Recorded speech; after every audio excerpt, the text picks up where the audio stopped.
Assalamu alaikum. Today we are going to solve theorem 1.1 of chapter 9 of class 9. अच्छा, अब यहाँ हम देखते हैं कि हमें क्या प्रूफ करना है, हमें क्या कंडीशन दी है।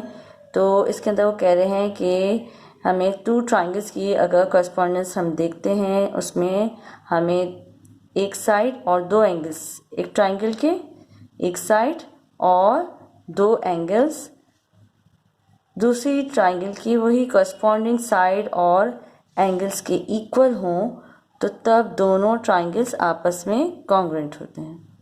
ठीक है, करस्पॉन्डिंग साइड और करस्पॉन्डिंग एंगल्स, ये अगर दो ट्राइंगल्स के कॉन्ग्रुएंट हों तो हम कह सकते हैं कि ये दोनों ट्राइंगल्स आपस में कॉन्ग्रुएंट हैं। तो इसके अकॉर्डिंग हम लिखते हैं गिवन। तो हमारा फिर गिवन क्या हो जाएगा,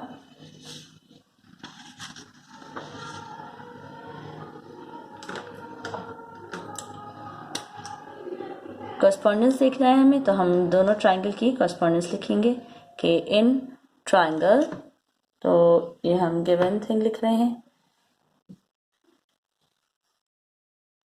इन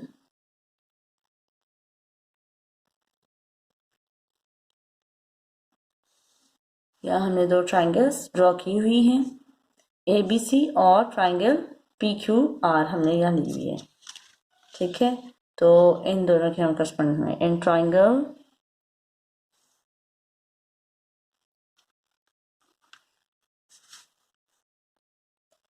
ABC और इसकी करस्पॉन्डेंस ले रहे हैं हम, तो इसमें triangle PQR।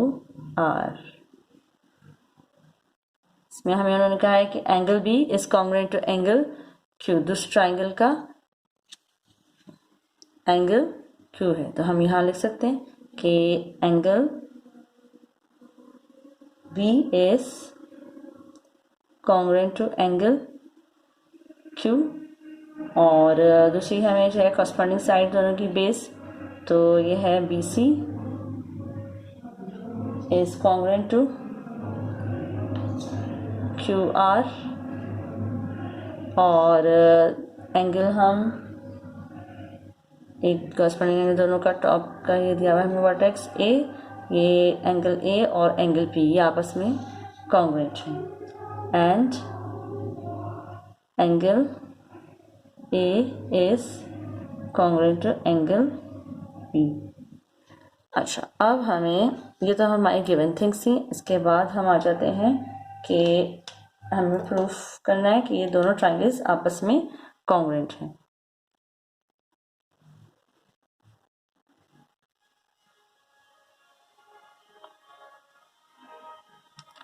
To prove that के अंदर ये आ जाएगा हमारा, तो इसके अंदर हमारा जाएगा ट्राइंगल, तो ये हमें प्रूफ करना है triangle ABC is congruent to triangle PQR। इसके लिए हमें थोड़ी सी जो है इसके अंदर वर्किंग करनी है, कंस्ट्रक्शन करनी है। तो कंस्ट्रक्शन में हमें क्या करना है,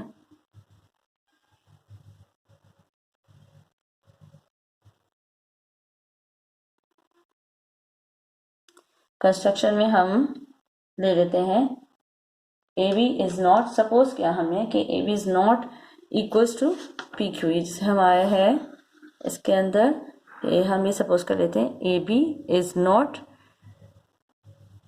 कॉन्ग्रुएंट टू PQ। ठीक है, तो जब ये AB PQ के इक्वल नहीं है तो फिर क्या होगा, या तो AB PQ से छोटा होगा। ठीक है, जैसे कि हमने इधर इसको छोटा कर दिया है और हम यहाँ मेंशन कर देंगे कि इसको ले लेते हैं हम P डैश। ठीक है, बजाय P यहाँ होने के हमने कहा कि ये AB जो है इतना नहीं है बल्कि इससे छोटा है, तो यहाँ नीचे मूव कर दिया हमने P डैश की फॉर्म में लिख दिया, उसको P को मूव किया और मूव करने पर हमने इसको डिफरेंस करने के लिए यहाँ P डैश कर दिया। या हम इसको इधर एक्सटेंड भी कर सकते थे, ऊपर लिख कर P डैश और फिर हम ज्वाइन कर दें। तो दो बातें हो सकती हैं, या तो वो छोटा होगा AB जाते से QP से छोटा है या QP से बड़ा है। अच्छा, ये चीज़ करने के बाद ये हमारी कंस्ट्रक्शन है, हम यहाँ पर कंस्ट्रक्शन में लिखेंगे suppose AB is not congruent to PQ.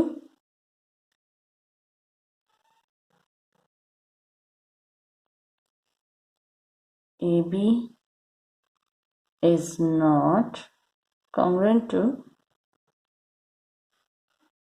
PQ. Take a point, हम क्या लेंगे, एक पॉइंट ले लेते हैं, सेंस में हमने लिया है take a point P dash on PQ. ठीक है, तो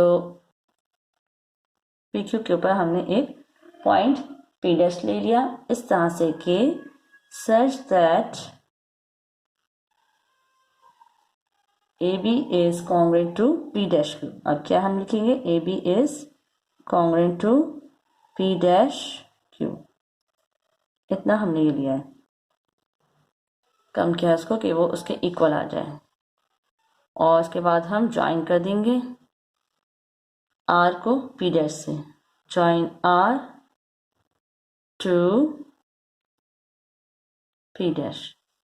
अच्छा, अब हमें ये प्रूफ करना है, तो हम इसके लिए प्रूफ लेते हैं. अच्छा, अभी हम देख रहे हैं इसका प्रूफ.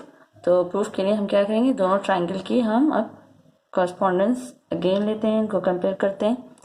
तो लिखेंगे इन triangle ABC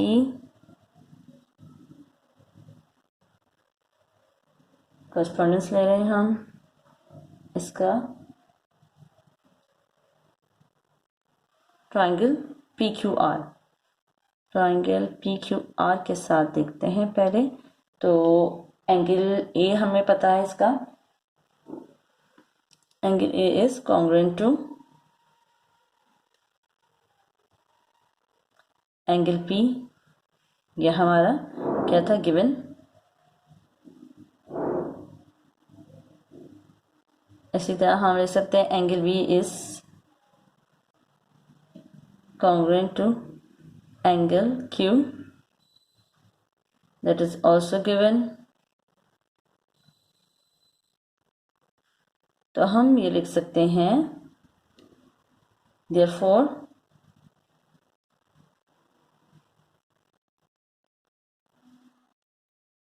angle C is congruent to angle R. क्यों, क्योंकि जब दो एंगल्स जो हैं आपस में कॉन्ग्रुएंट होते हैं ट्राइंगल के, तो तीसरा एंगल ऑटोमेटिकली कॉन्ग्रुएंट होगा, क्योंकि हमें पता है कि ट्राइंगल के तीनों एंगल्स का, इंटीरियर एंगल्स का सम 180 डिग्री होता है. तो जब दो इक्वल हो गए तो 180 में से वो जो इक्वल हैं दोनों में सेम है, उनका जो सम आया सेम आया, 180 में से हम माइनस करेंगे तो दोनों के लिए वैल्यू सेम ही आएगी. फॉर एग्जाम्पल, अगर यहाँ पर 30 है और यहाँ पर 60 है, या हम 30 ले लेते हैं या हम 40 ले लेते हैं, तो 30 प्लस 40 हमारा क्या हो जाएगा, 70 हो जाएगा. और हमें तीसरा एंगल मालूम करना है, तो 180 में से जब हम 70 माइनस करेंगे तो 110 ही आएगा, और दोनों के लिए वो वैल्यू सेम ही होगी. इसलिए हम कह सकते हैं, हम ये कहते हैं कि जब दो एंगल्स किसी ट्राइंगल के कॉन्ग्रुएंट होते हैं तो तीसरा एंगल भी कॉन्ग्रुएंट होता है. तो इसलिए इसका ये रीजन होगा, two angles of both triangles are congruent. क्या रीजन हुआ इसका, क्योंकि ट्राइंगल के दो एंगल्स आपस में कॉन्ग्रुएंट हैं, इसलिए तीसरा भी कॉन्ग्रुएंट ही होगा. टू एंगल्स ऑफ बोथ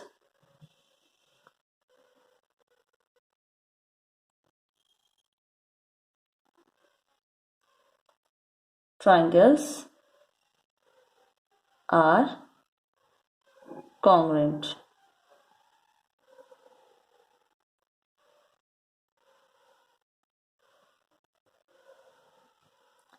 अच्छा, अब हम क्या करेंगे कि if BA is not equals to OP, क्योंकि हमने यहाँ पर क्या करा है, अब P डैश ले लिया, तो उसके लिए हमें ये कंडीशन लिखनी होगी कि अगर if BA is not congruent to QP, तो टेक अ पॉइंट, एक पॉइंट लिया है हमने,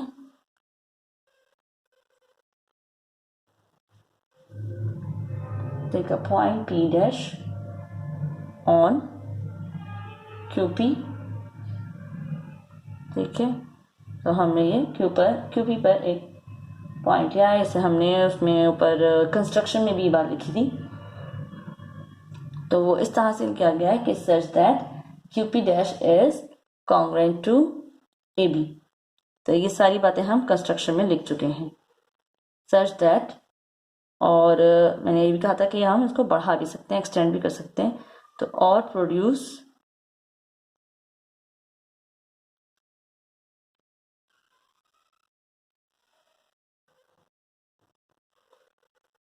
ठीक है, आगे बढ़ा दें या हम इससे नीचे ले आए, कम कर दें, तो सच दैट इस तरह से कि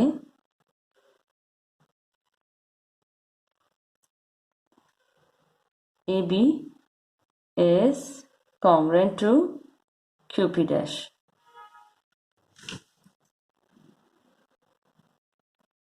और ये सारी बातें हमने कहाँ करी हैं, ये कंस्ट्रक्शन में।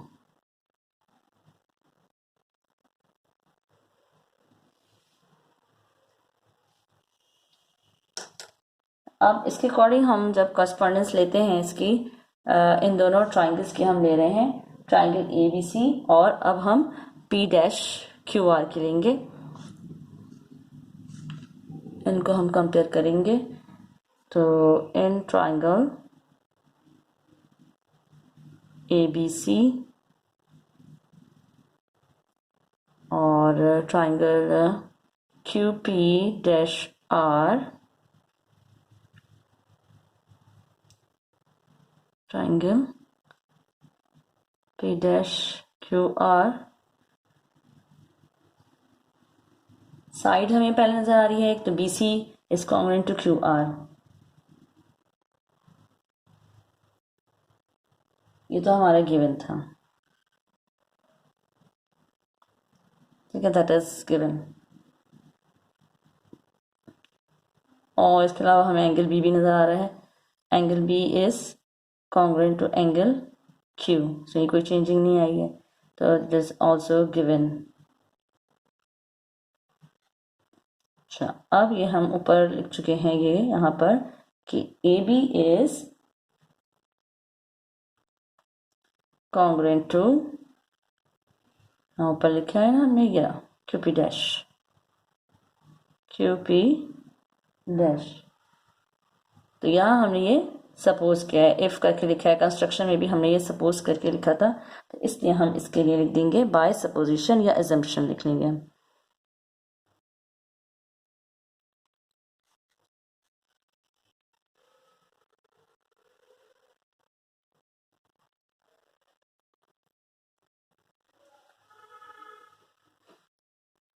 अब इसके अकॉर्डिंग हमने यहाँ पर क्या कर लिया है, 2 साइड और 1 एंगल, हमने ये कॉन्ग्रुएंट यहाँ पर ये कॉन्ग्रुएंसी शो कर दिए, तो हम लिख सकते हैं देन वी कैन राइट के triangle ABC is congruent to triangle P dash QR। क्या हो गया ये, साइड एंगल साइड पोस्टुलेट के अकॉर्डिंग ये हमने इसकी कॉन्ग्रुएंसी शो कर दी।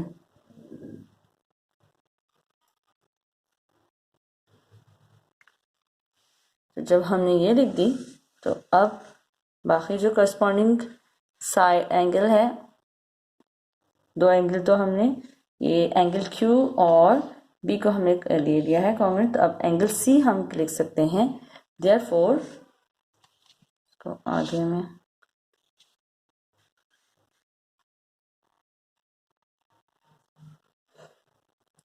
therefore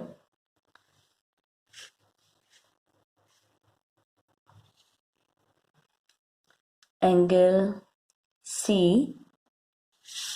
ये हमारी ट्राइंगल्स यहाँ मैं शो कर दूँ,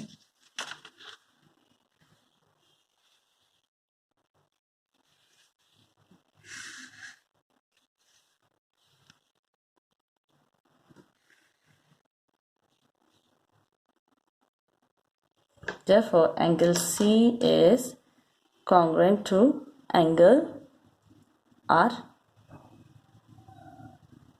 by the congruence of triangles. Congruence of triangles. But angle C जो है वो किसके इक्वल है?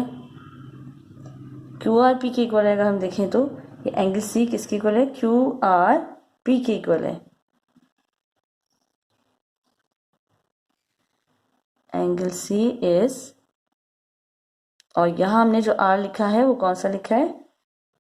पी डैश के अकॉर्डिंग लिखा है. ये हो जाएगा Q R P dash. But angle C is congruent to angle QRP. अब जब ये हमने लिख लिया तो दोनों की लेफ्ट साइड से ये एंगल सी शो कर रहा है, तो यानी ये आपस में भी कॉन्ग्रुएंट होंगे. तो हम कह रहे हैं एंगल सी इसके भी इक्वल है, एंगल सी इसके भी इक्वल है, तो it means both angles are congruent. Therefore, अच्छा, और ये चीज़ हमारी जो थी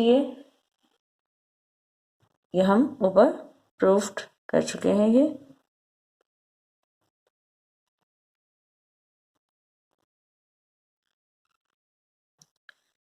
और हम ये कह रहे हैं ये आपस में कॉन्ग्रुएंट हैं. Q R P is congruent to angle Q R P dash.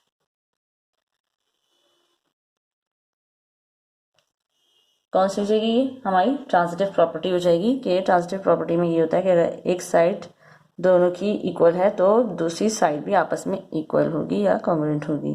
तो that is the transitive property.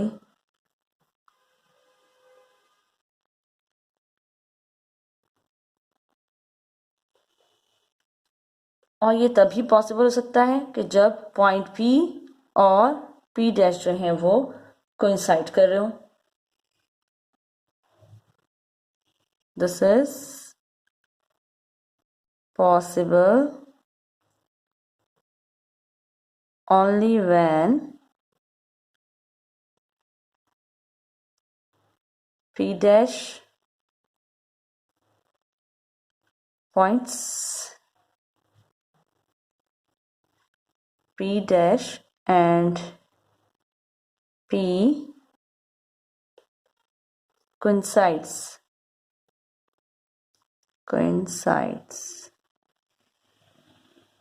और दोनों कोइंसाइड भी कर रहे हो और हम कहें R P dash is congruent to R P. ठीक है.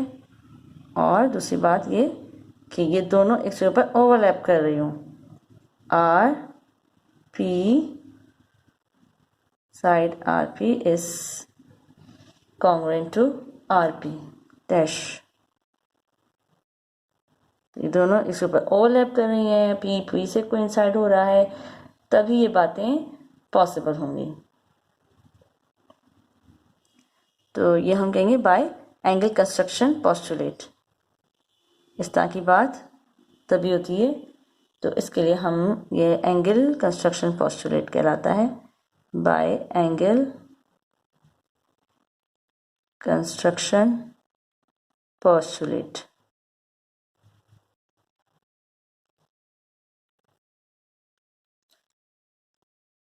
Hence, अब हम ये कह सकते हैं कि B A is congruent to Q P. कि ये दोनों हमने आपस में इक्वल कह दी. R P is congruent to R P dash. तो ये आर पी, ये पी डैश जो है इसके ऊपर ही आ गया. जब ये इसी के ऊपर आ गया है, ये इसके इक्वल हो गया, ये चीज़, ये पॉइंट यहाँ पर स्लाइड करके इस पर आ गया है. हम कह रहे हैं दोनों कोइंसाइड कर रहे हैं. तो जब कोइंसाइड कर रहे हैं तो हम कह सकते हैं कि A B is congruent to Q P. Hence, AB is congruent to QP. As P and P dash coincide. अब हम इनकी कॉरस्पॉन्डेंस लेंगे।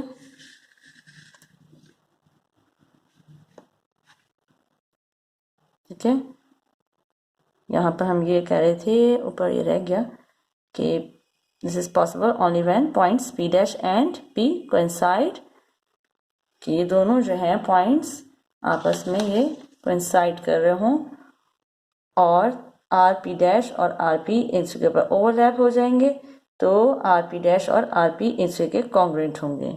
ये बात मैंने यहाँ पर बताई थी, जो कि स्क्रीन में हाइड हो गई थी, इसलिए मैं अगेन बता रही हूँ।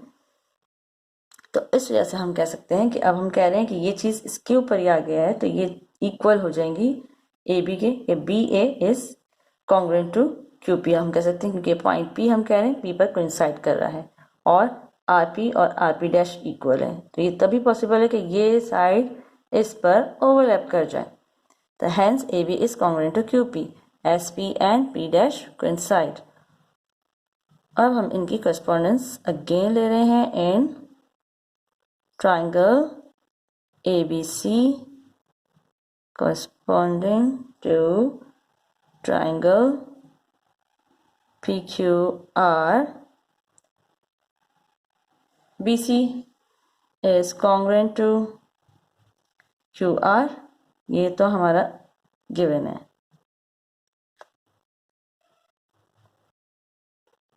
फिर angle B is congruent to angle Q,